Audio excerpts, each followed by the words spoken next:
Assalamualaikum warahmatullahi wabarakatuh. Saya Rina Permatasari dengan NIM 2121051. Di sini saya akan memaparkan materi mengenai iman kepada qada dan qadar. Berangkat dari fenomena yang sering kita alami dan sering kita lihat pada saat sekarang ini seperti bencana alam, banjir, longsor, tsunami, gunung meletus, dan lain sebagainya. Dan kemiskinan atau kebakaran dan bencana yang disebabkan oleh perbuatan manusia itu sendiri.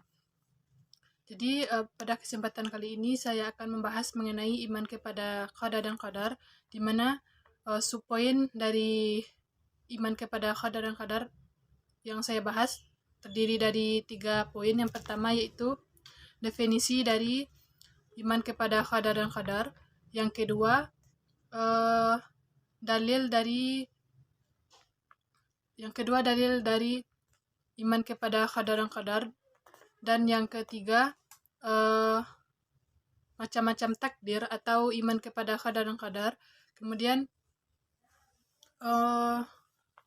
yang terakhir yaitu perilaku beriman kepada qada dan qadar. Pertama kita masuk kepada definisi dari qada. Qada sendiri artinya secara bahasa yaitu ketentuan, ketetapan atau kehendak. Sedangkan secara istilah qada itu sendiri berarti ketentuan dan keputusan Allah Subhanahu wa taala dari sejak zaman azali yang berkaitan dengan iradah dan kehendaknya, baik itu ketentuan yang ditetapkannya terhadap manusia itu buruk maupun baik. Di mana zaman azali yang dimaksud ini adalah zaman yang sebelum diciptakannya alam semesta oleh Allah Subhanahu wa taala. Sedangkan qadar secara bahasa berarti kepastian, peraturan atau ukuran. Adapun secara istilah qadar adalah aturan atau ukuran yang diciptakan oleh Allah Subhanahu wa taala sebagai perwujudan ketetapan pelaksanaan dari rencana Allah qada terhadap segala sesuatu yang berkaitan dengan makhluknya. Jadi dapat kita simpulkan bahwa beriman kepada qada dan qadar ini adalah meyakini dengan sepenuh hati bahwa segala sesuatu tersebut telah ditetapkan oleh Allah Subhanahu wa taala. Kemudian selanjutnya kita masuk kepada takdir, di mana gabungan antara qada dan qadar ini berarti takdir. Takdir itu berlaku bagi semua makhluk yang sesuai dengan kadar dan ukurannya tanpa terkecuali. Di mana takdir ini terbagi kepada 2 macam. Yang pertama takdir mubram, di mana takdir mubram ini adalah takdir atau ketentuan yang telah ditetapkan oleh Allah Subhanahu wa taala namun tidak dapat dirubah oleh manusia. Sedangkan takdir yang kedua yaitu takdir mu'allaq, di mana takdir mu'allaq ini adalah takdir atau ketentuan Allah Subhanahu wa taala terhadap makhluk atau ciptaannya namun masih bisa dirubah atau diusahakan oleh manusia itu sendiri. Contoh takdir mubram ini adalah takdir yang tidak bisa dirubah seperti kematian, bencana alam lainnya. Sedangkan takdir mu'allaq ini contohnya seperti rezeki, di mana rezeki masih, walaupun rezeki tersebut sudah ditetapkan kadar dan ukurannya oleh Allah Subhanahu wa taala, namun manusia masih bisa untuk berusaha meningkatkan hasil atau rezeki yang diinginkannya. Untuk itu selanjutnya kita masuk kepada dalil dari beriman kepada qada dan qadar. Terdapat pada Quran surat Ar-Ra'd ayat 11 yang berbunyi terdapat pada Quran surat Ar-Ra'd ayat 11 yang potongan ayatnya yang berbunyi innallaha la yughayyiru ma biqaumi hatta yughayyiru ma bi anfusihim wa iza aradallahu biqaumi suwa'i fala maraddalah wa ma lahum min dunihi min waliyin. Yang artinya sesungguhnya Allah tidak merubah keadaan sesuatu kaum sehingga mereka merubah keadaan yang ada pada diri mereka sendiri. Dan apabila Allah menghendaki keburukan terhadap sesuatu kaum, maka tidak ada yang dapat menolaknya, dan sekali-kali tidak ada pelindung bagi mereka selain Dia. Jadi, yang terkandung dalam Quran Surat Ar-Ra'd ayat 11 atau yang berkaitan dengan kaitan ayat Quran Surat Ar-Ra'd ayat 11 ini dengan beriman kepada qadar dan qadar adalah bahwa walaupun takdir seseorang telah ditetapkan oleh Allah Subhanahu wa taala, contohnya seperti rezeki tadi, namun manusia masih bisa mengusahakan atau meningkatkan hasil yang diinginkannya.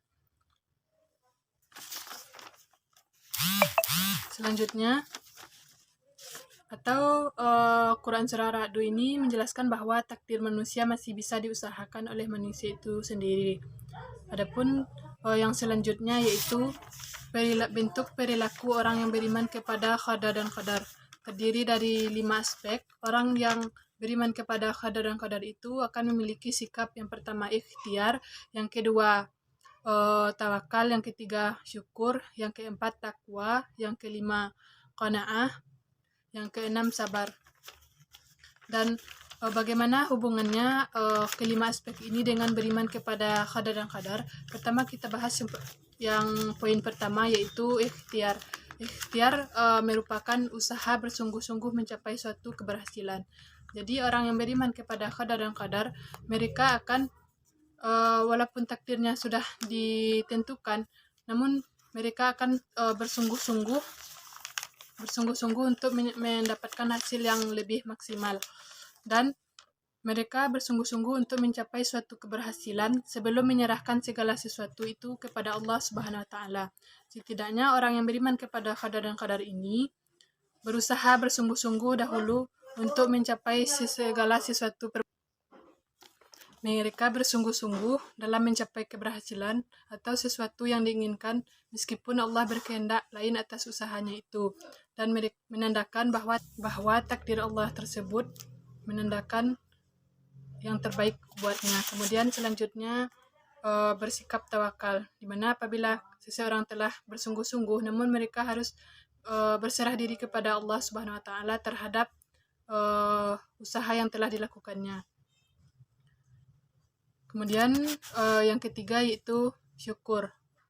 Selalu berterima kasih kepada Allah. Syukur merupakan sikap yang tahu berbelas kasih kepada Allah maupun kepada sesamanya.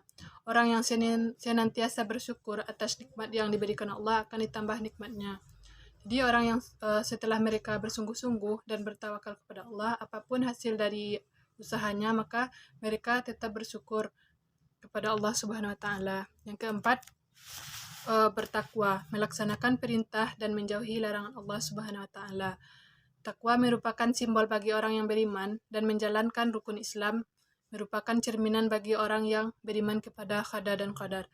Dan yang kelima, qanaah, rela menerima pemberian Allah Subhanahu wa taala. Jadi apabila mereka telah bersungguh-sungguh, bertawakal, berserah diri kepada Allah, dan bersyukur atas apa yang telah diberikan oleh Allah kepadanya, kemudian mereka memiliki sikap qanaah. Apapun bentuk dari takdir yang ditetapkan oleh Allah Subhanahu wa taala terhadap dirinya, maka dia tetap rela atau ikhlas menerima ketentuan yang telah ditetapkan oleh Allah atas dirinya. Dan yang terakhir, sabar, di mana apabila takdir atau keinginannya tidak sesuai dengan apa yang diinginkannya atau tidak sesuai dengan kenyataan, maka dia harus bersabar atas ujian yang telah diberikan oleh Allah Subhanahu wa taala. Mungkin hanya itu yang dapat saya sampaikan.